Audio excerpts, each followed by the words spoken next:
If maybe you're kicking around the idea of potentially visiting Detroit or maybe moving to Detroit, but you don't know quite what to do when you get here, this video is for you. I'll be listing about 10 different areas that you can come visit and sightsee while you're in Detroit. And if you stay to the end, I'll give you my favorite one last.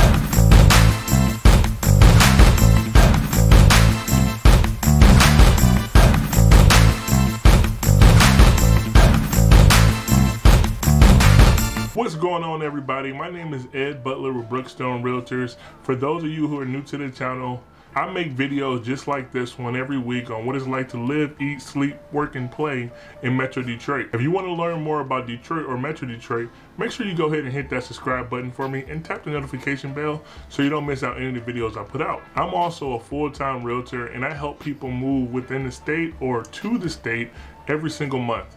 So feel free to reach out if you ever thought about moving to Detroit or moving within Detroit. I'd love to have your back on your home buying or selling journey. And with that said, let's hop into the list. The first stop on this tour is going to have to be Belle Isle. This is a major Detroit focal point, one of the proudest things that we're known for here in Metro Detroit. The park was actually designed in the 1880s by Frederick Olmsted. This is the same designer that did Central Park in New York. But fun fact, the island is actually 982 acres. So it's actually larger than Central Park in New York. Some cool things to do on Belle Isle is to visit the aquarium, the nature center, Sunset Point, the James Scott Memorial Fountain, golf course, conservatory, and then they also host pretty much every summer the Detroit Grand Prix. That's IndyCar racing for any of you car racing fans. And also a fun fact that I didn't actually know was still working, but the Giant Slide is still listed on the website as working. And if you grew up in Detroit or from Detroit, then you probably have some fond or not so fond memories of the Giant Slide. You go down up this huge slide, you get on a little rug carpet or whatnot, and slide all the way down. It feels like it's 100 feet up in the air or something like that. And if your leg so happens to come off that carpet, then you're gonna have the burn mark to prove it. Moving down the list is gonna be 3 of them that I kind of combine into one because they're all in the same area, and if you're visiting one, you can visit all 3 of them at the same time. So the first one is gonna be the Spirit of Detroit, which is a 26-foot statue built of a man holding a sphere in his left hand, which symbolizes God, and then holding a family in his right hand, which symbolizes human interaction and human relationship. This statue debuted in 1958 and has been a main staple of Detroit culture. Anytime one of our sports teams are in the playoffs and anything like that, they always put a jersey on the side of them. It's always cool to see them with the Red Wings jersey, a Lions jersey, hopefully, or a Tigers jersey or whatnot. And even during our championship run, he donned the Piston jersey. Just a few steps from that is another polarizing figure, and that's gonna be the Joe Louis fist. So this is gonna be about 24 foot long and then 24 foot tall, being the structure that holds it in place. The fist is built in the image of the boxer Joe Louis, who is a Detroit native who did a lot of work during the Jim Crow era trying to fight racism. And the fist is supposed to be a symbol of fighting racism within the city. Then you cross the street, right across the street from the fist, you're gonna stumble across Hart Plaza. Hart Plaza is said to be the place where the French first landed on their discovery of Detroit in 1701, or Detroit as they would have called it back then. Now it's home to some of the coolest festivals that we have in Detroit every single year. A lot of music, arts, and food festivals that are held there in Hart Plaza, as well as our annual fireworks. So you go ahead and go down there and gather around inside of Hart Plaza with a whole bunch of other Detroiters overlooking the Detroit River, and then they set off the fireworks, and it's always an amazing sight to see. Moving ahead, we got another spot downtown. That's gonna be Campus Martius Park and Cadillac Square Park. These two are like tied together at the hip, so they're pretty much the same area, or that's what you're pretty much gonna feel like when you're walking down them. So this area is really known for is in the winter, you can go ice skating. They turned the entire park into an ice skating rink where you can go ahead and rent your skates and get out there with your family, a date, or just go out there for a good time by yourself and enjoy ice skating. In the summers, you can walk around with the nice outdoor seating areas, have coffee shops and restaurants in close proximity, or walk your dog to some of the dog parks that's located nearby, and sit back and relax and catch in some of the views of the beautiful historic building that surrounds it.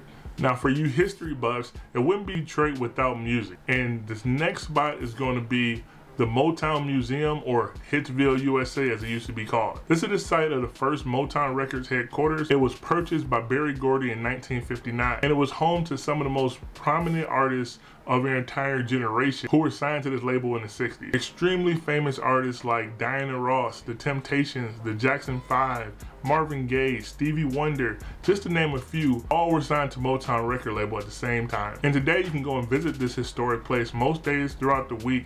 They have the music playing. For a small fee, you can go in and see some of the memorabilia of history, like Michael Jackson's gloves, one of his hats, Diana Ross's dresses, and the list goes on. Now heading back towards the downtown area is going to be the GM Ren Center, or the Renaissance Center as it's more affectionately called by most Detroiters. There'll be 7 connected towers that are actually owned by General Motors now, but it's still open to the public. General Motors uses it as its headquarters, but then it also opens it up to the public for cool things like the GM Winter Garden, which is a cool place where you can just go down there, taking the views of the Detroit River, relax. They sometimes have, you know, like artists or performances down there, as well as when we had the Super Bowl here, that's where the media day took place. Then you can go on up a couple levels and get to the GM World, where they showcase all the new products from General Motors.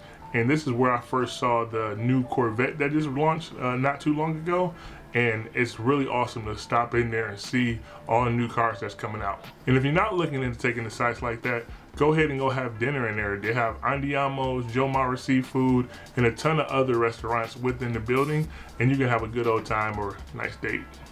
Now, once you're done touring all the sites and stuff in the morning, you can go and head down to this next spot, which is going to be the Greektown Entertainment District. So you may be staying at Greektown Casino in this hotel, or you're just taking in the sights and you're going ahead and gambling and testing your luck down at Greektown. Or you can head out to the casino and enjoy some of the authentic Greek cuisine that's down there.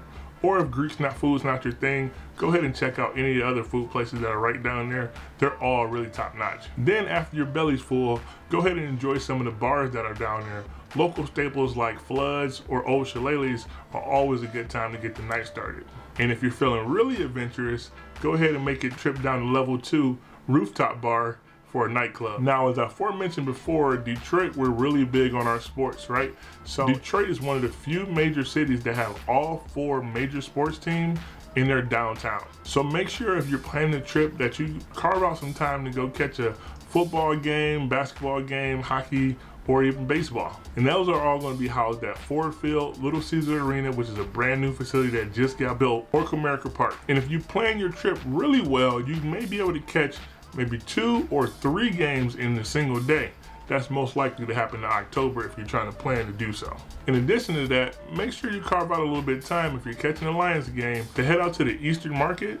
This is where the majority of the tailgate is going to happen, and it's always a good time to go ahead and enjoy, have a few beverages, and have fun with Detroiters. Check out some art down there, get some great food from the farmers market, and then head on down to Ford Field to catch the game. These are just some of my top favorites, but there's so much more to offer in Detroit and to go see in Detroit. I missed out on a bunch of other ones that were really cool and interesting to see that you should stop by and check out when you come here to Detroit.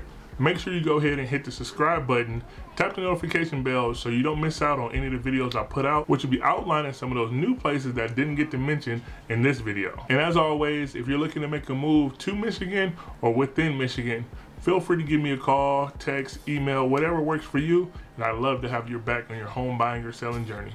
And with that, I'll catch you on the next one.